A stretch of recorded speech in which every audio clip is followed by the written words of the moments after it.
suis venue au colloque deuil, je crois que je suis pas venue pour faire passer un message, mais vraiment pour partager quelque chose de vécu. Et c'est peut-être la seule façon de rejoindre les gens, c'est de partir de son histoire, de mon histoire, qui est singulière, qui heureusement arrive à peu de gens. Moi j'ai perdu 3 de mes enfants, mais qui en fait à travers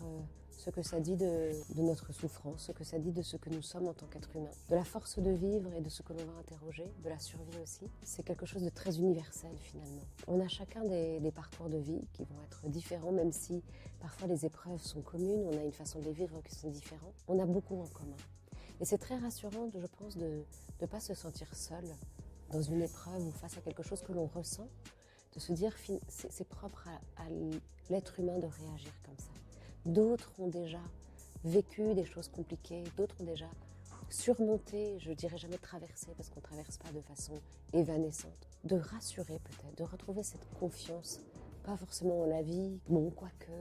trouver une confiance dans le sens où on ne va pas interroger le sens des choses, cette confiance un peu de l'enfant qui ne se pose pas 1000 questions, qui suit le chemin, cette confiance en soi, en sa capacité à vivre les événements de notre vie, et la confiance en l'autre, en sa possibilité de venir nous rejoindre dans la souffrance, sans faire disparaître la souffrance, sans nous en divertir, mais juste en étant là,